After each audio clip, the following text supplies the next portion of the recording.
Welcome to the Pursuit of Manliness podcast, where we are vigorously equipping men to pursue biblical manliness.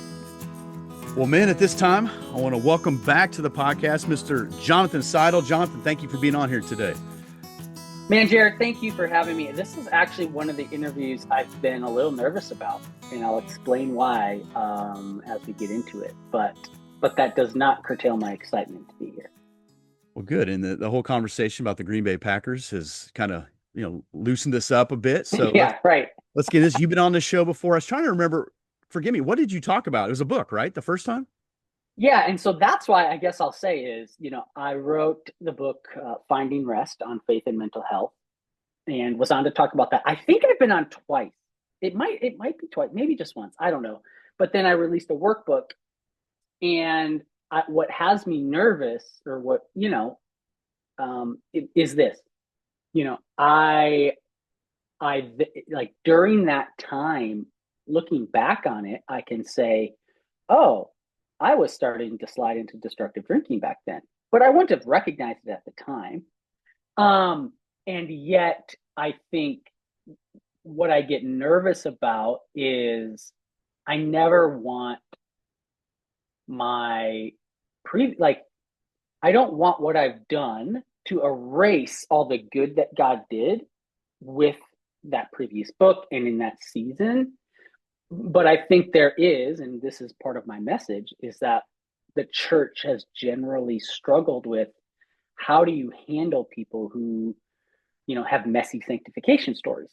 And so does that erase everything else they did? Like, oh my gosh, John is such a hypocrite. Like he's talking about faith and mental health, and he started, that was during a period when he started drinking, destructively. And so we'll get into all that, but that's, I think that was one of the things that even kept me stuck for a long time, because I didn't want to be open about some of the things that started to happen, because I was like, I'll be ostracized, I'll be canceled, whatever word you want to use. And the devil used that.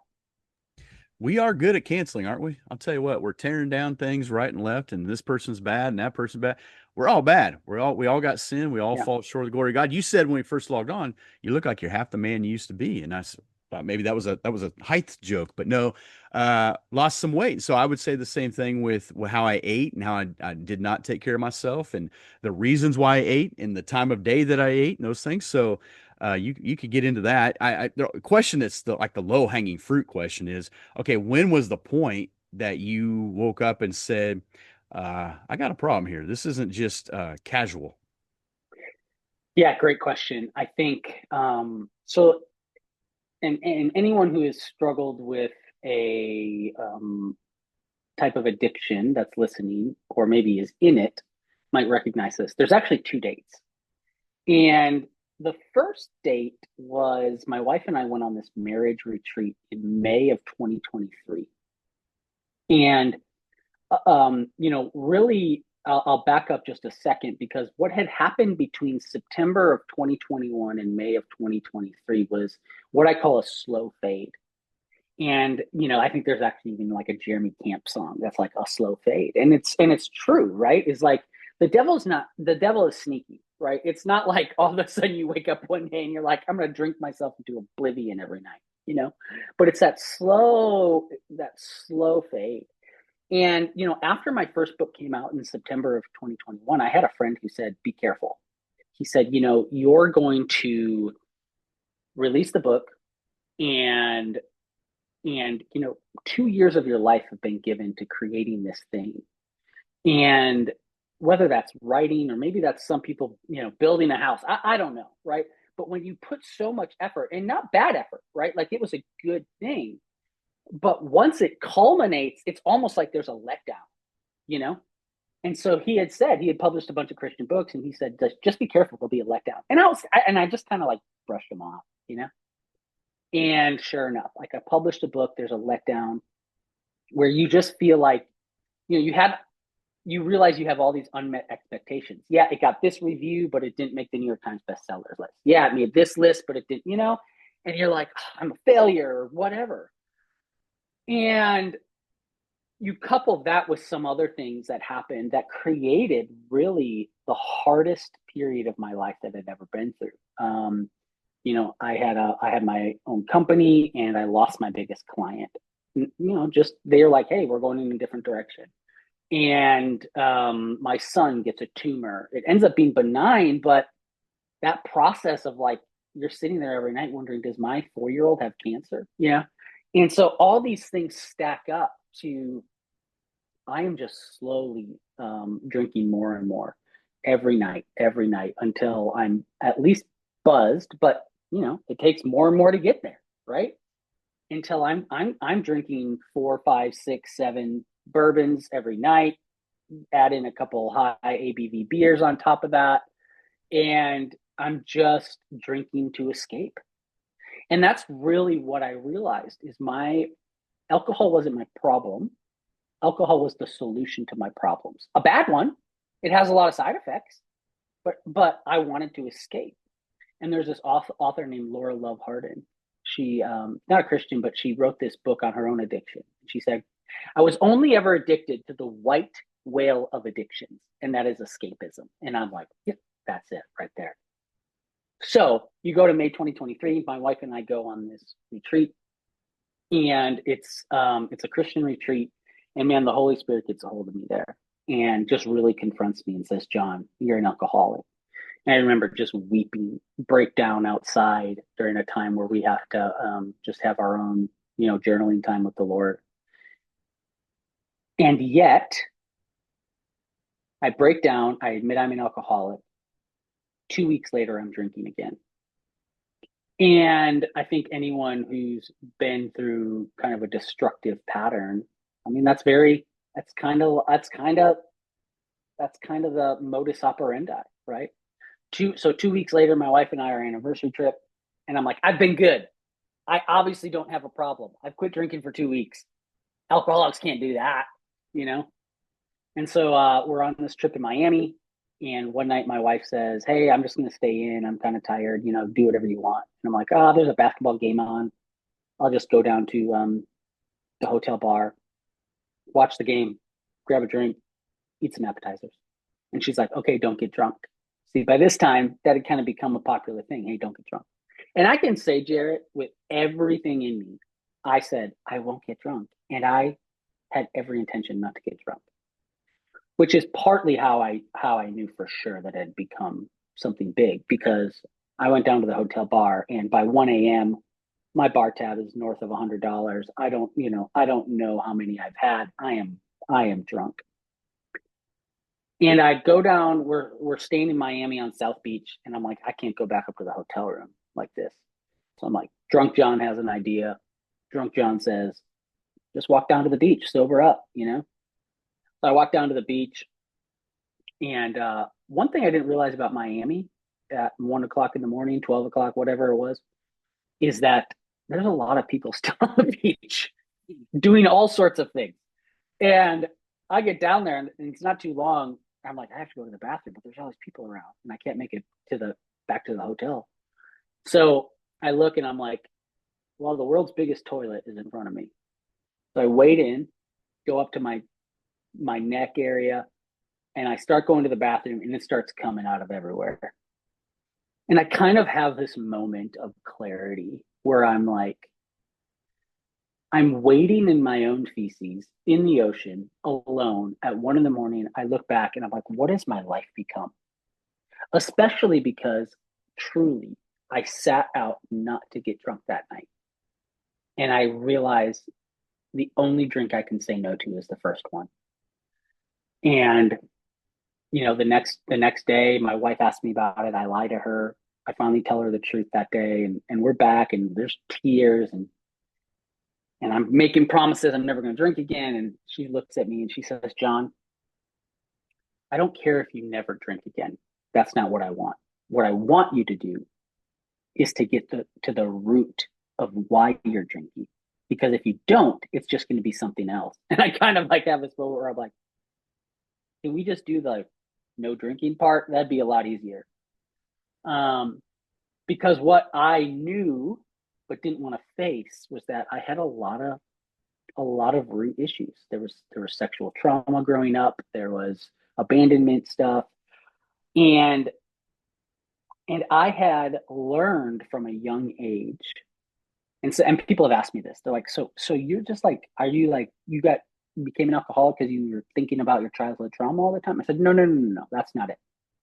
What happens is because of things that happened in your past. Again, remember, I got addicted to escapism. That addiction to escapism started when I was 6 years old, when things are being done to me and I just want to get away, right? And so that creates a pattern for the rest of my life where when tough things happen, where things that I don't know how to deal with, where thoughts happen that I don't want to think, I learn and use tools to escape. And at 6, that's something different than at 26, when now I'm realizing I can go down to the liquor store and get my escape mechanism for, $12 versus, running for 5 miles. Well, what's easier? Give me the $12 version, right? Makes me feel good and all that stuff. So that became my addiction, is to escapism. And I thought, man, I don't want to have to deal with those things at the root, which, by the way, Jared, I'm still dealing with. So now I'm sober over, almost two and a half years now. And yet there are still things that the Lord is revealing that are like, root issues. And I can say, though, without a doubt, that the peace I have now while still working on that stuff is greater than any release or relief I got from a night of drinking bourbon. So that was, in a sense, my rock bottom moment was in Miami. I tell people you don't have to have a rock bottom moment, though, to change your relationship to alcohol. Please, I'm telling you, it's not fun waiting in your own feces at 1 a.m. in Miami. But yeah, that was it. Men, I want to remind you that the Tuesday podcast is sponsored by Dark Water Woodwork, darkwaterkc.com.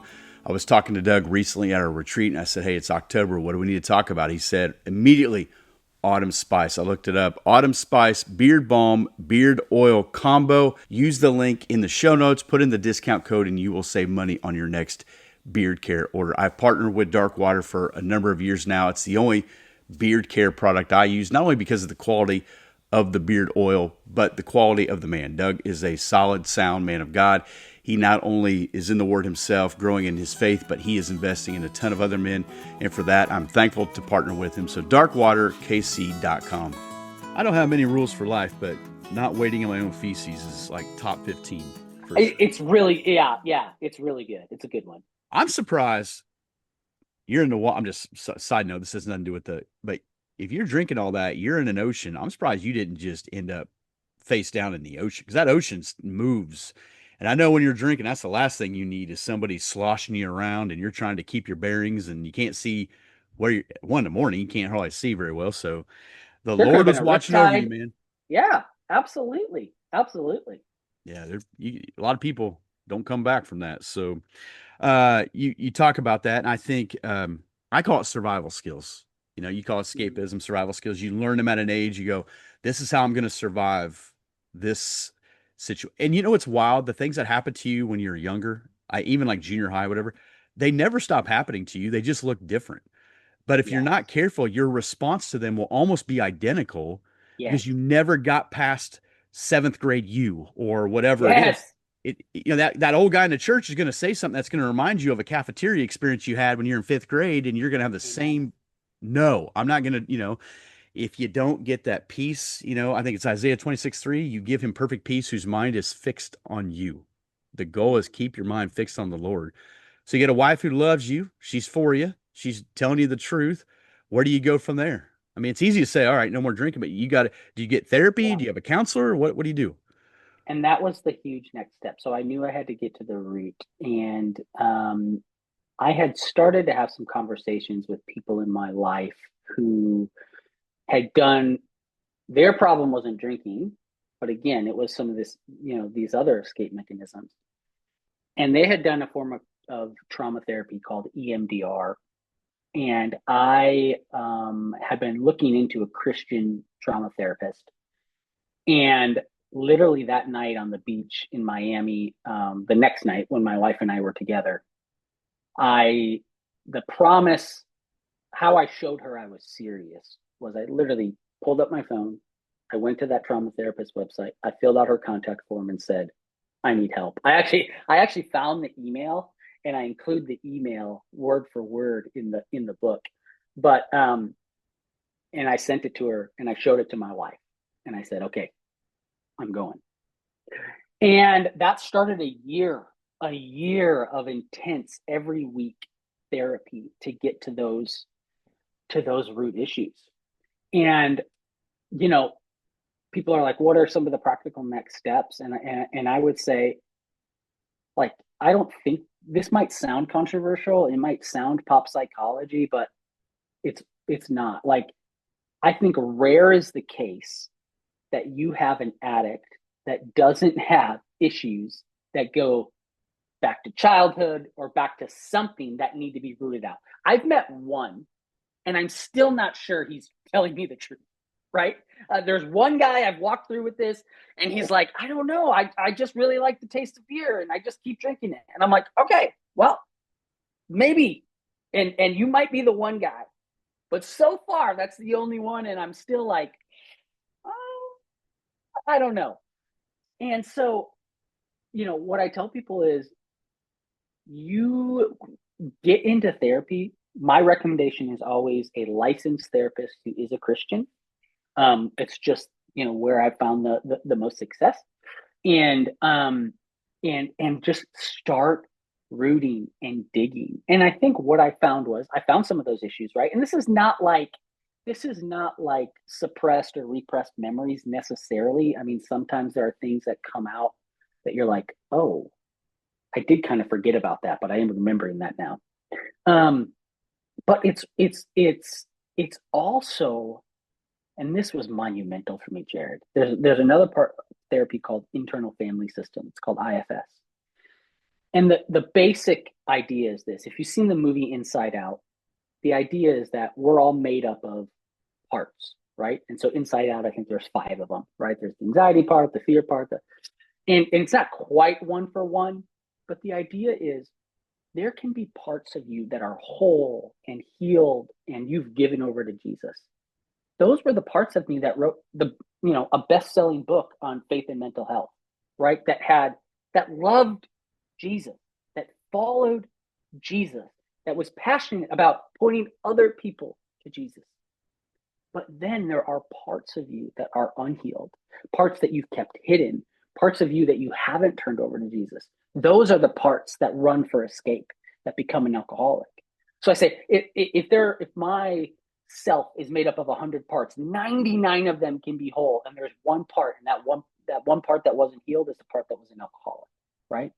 Because I think when you frame it like that, I think there's so many people that are mired in shame. I'm such a hypocrite. I'm such, I'm two-faced. I'm double-faced, whatever. And I'm like, well, yeah, we kind of all are.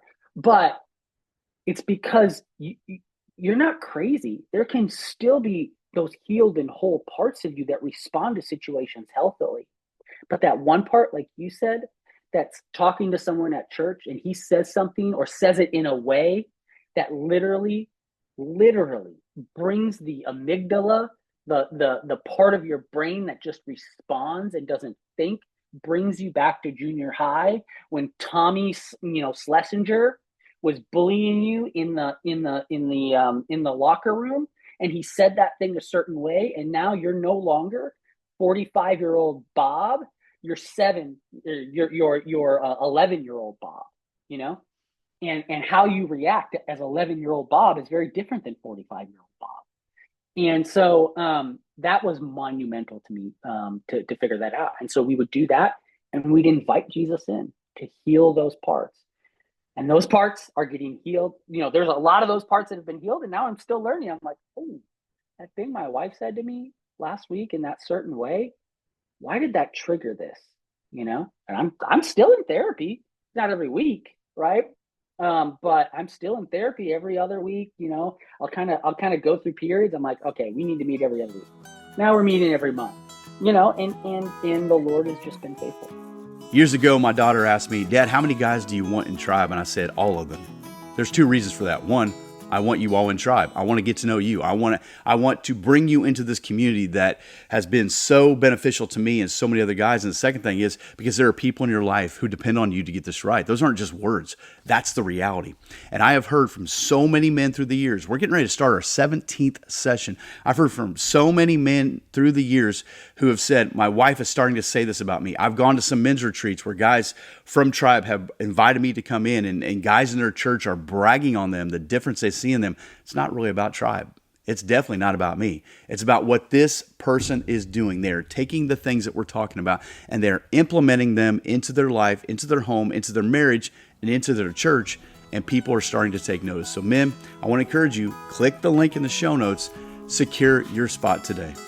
You know, doing this ministry, if I have a fight with my wife, it's like Satan says, you're a fraud. See, you're telling those guys that they should do this and look at you, or I fail my kids, or maybe I just stunk yesterday at being a dad. And Satan's like, what a fraud, what a phony, now, that isn't true. You know that the body of work, the heart, right? But in that moment, and that's where those survival skills or escapism come in. And whether it's going grabbing a tub of ice cream, whether it's mindlessly scrolling on TikTok till your phone battery dies or whatever it is, you got to realize, what are you running to? And someone said it this way once, like, addicts, like when I've worked with anyone who's LGBTQ, whatever, there's always there's a thing, there's a moment in time Mm. where they were let down, they were abused, they were something. I'm with you. I only know one person, and she has passed away since, who had an unbelievable childhood, but was an alcoholic, and it cost her everything. But it was one drink, and she was hooked. And so Mm. that's the story. One drink, and she was, for whatever reason, her family are unbelievable humans. I know them very well. So to say, Yeah. well, I want to be the exception. Well, the exception has passed away. So let's not be the Yeah. exception. So, figuring out healthy ways to respond when things are going to happen to you, and Satan knows where to really work at you. And Oh, yeah. even your wife, who's for you, is still going to say something, and you're gonna be like, why'd she say it like that? Why did So what do you do now? What's your escape besides the Packers? What is your escapism? And they're a bad escapism, but I joke, but sports can be just as big of an idol Yeah. as anything Yeah. else. So what do you do now? What's your,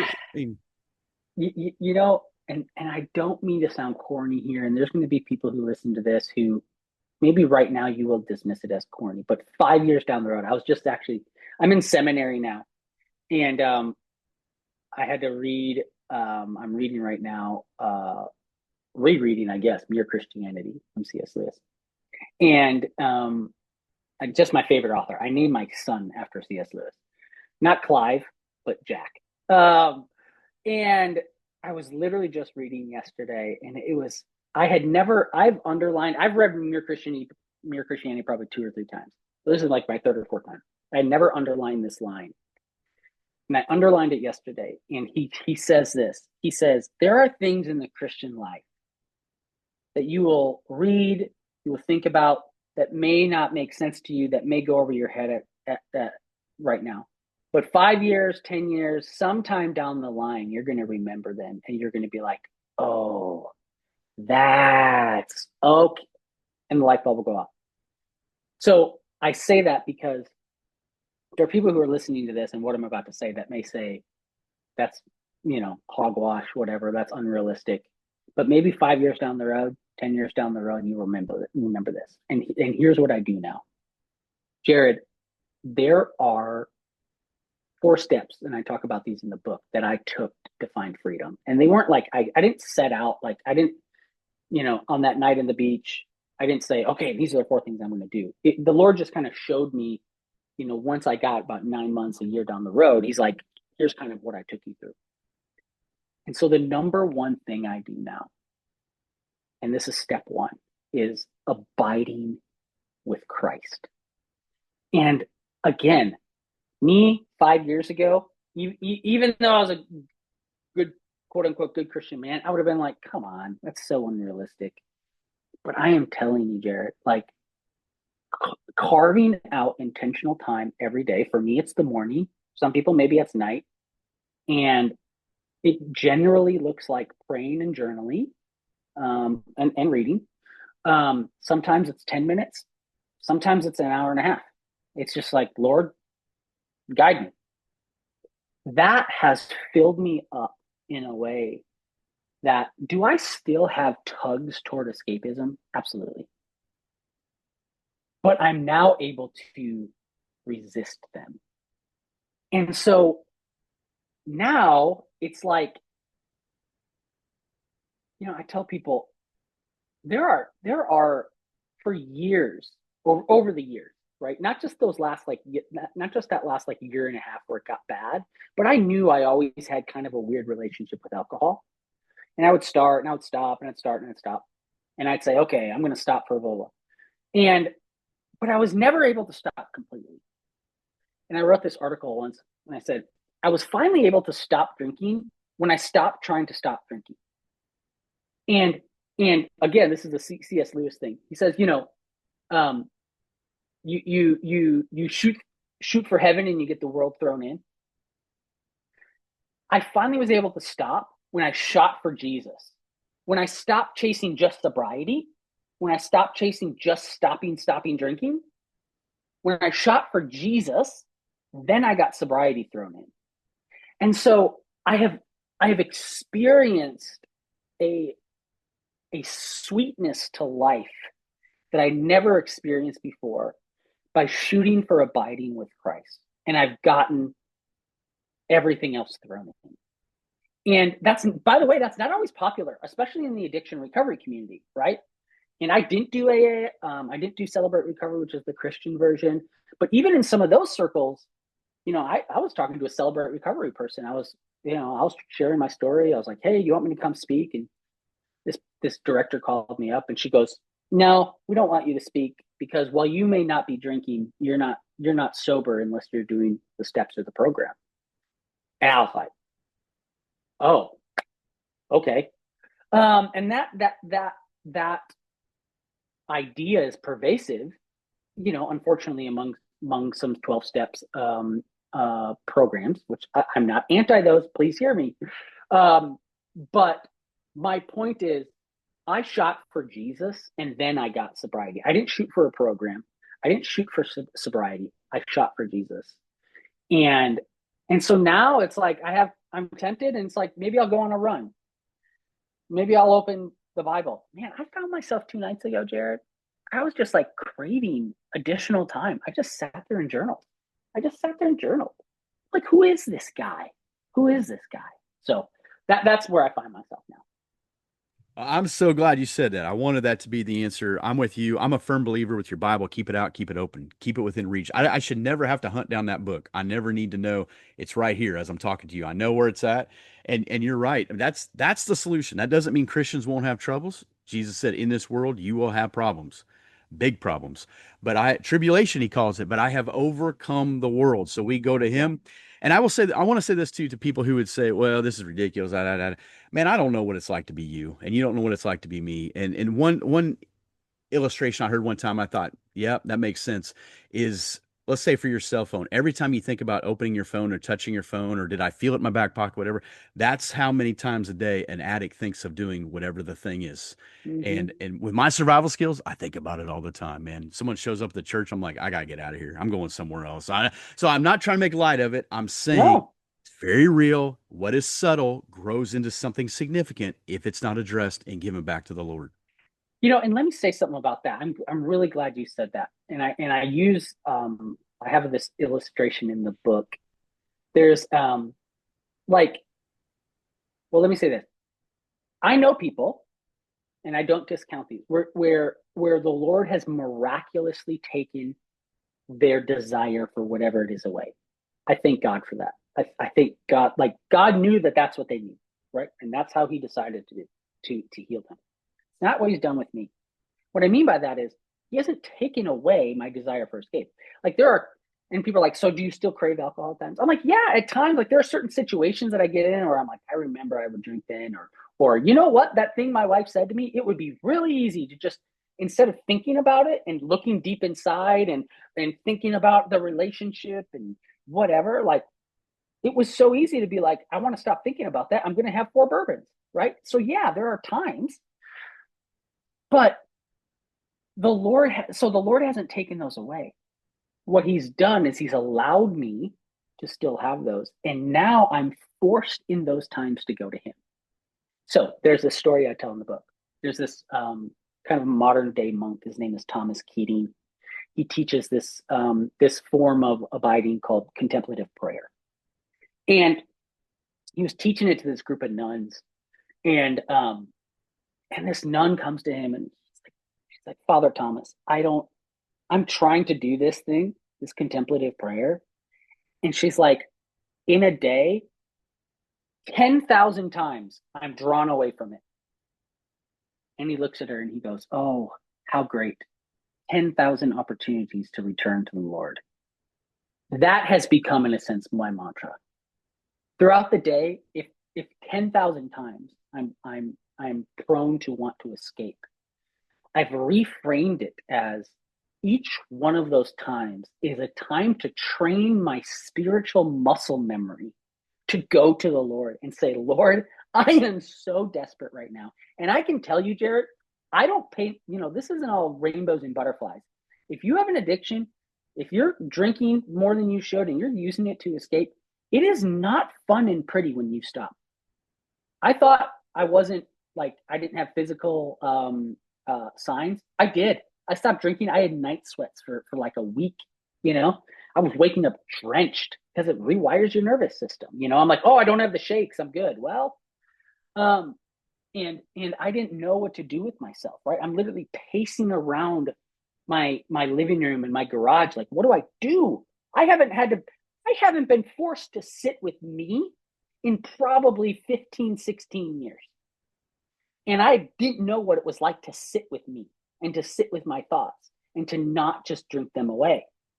And so, but now, each time that happens, it's an opportunity to return to the Lord, and it's creating that spiritual muscle memory. And God is like, yep, I want that for you. And people are like, what? And I'm like, yeah, he wants that for me. He wants me to have to turn to him. Paul, Romans, in Corinthians, the thorn in the flesh. That's the whole point. That's what Paul is saying. He's like, it keeps me humble. It keeps me returning to the Lord, and his grace is sufficient for me. And that has become, it's actually going to be one of my next tattoos. I'm going to do it, I think, like right here, is going to be, that reference to 2 Corinthians 12, verses 7 through 10. And so I'm going to get 12, 7 through 10 tattooed on me. Well, and not only that, will be able to reach some people for the Lord because of your story. You understand grace. And so as you sit with them and walk on this journey with them, the grace that has been given to you, then you in turn can share that grace with other people. Some people, would have a hard time with that. And you're able to do that. And the Lord will, it's like the man born blind. God said, God's going to use this for his glory. No, don't worry about that. God's got that taken care of. Y'all just be obedient. Take care of that part. So, brother, this book is available the day this podcast goes live, which is Tuesday, October 7th. Yes. Better be today. Y'all better be listening today. So please, where do we find out more about you, the book, and so on? I've made it easy. Just go to christianalcoholic.com, christianalcoholic.com. And that'll kind of bring you to a page that has everything. You can get the book there. You can sign up for email updates. I have a whole podcast that I've recorded with talking with people like me, because I think there's a lot of people like me. There's more than we realize. People who have been Christians and they fall into sin and they don't know what to do because there's so much shame and they're afraid they're going to be ostracized. And so, there's practical tools and tips. And there's even, if you order the book, there's a whole slew of bonuses that you just enter your receipt number, and you'll get all these bonuses, including a roundtable discussion if you're interested, with people in the Christian recovery community. One final thing I want to say, though, Jared, is this. There are people who are listening to this that will inevitably play the comparison game. I did. They'll say, well, I'm not drunk at 1 a.m. swimming in my own feces. I'm good. Here's what I want to say. And the book, the whole second chapter is this, so I won't spoil it all. But I've come to learn that anything that is misordered is disordered when it comes to alcohol and alcoholism. to properly define and understand it, it's not about quantity.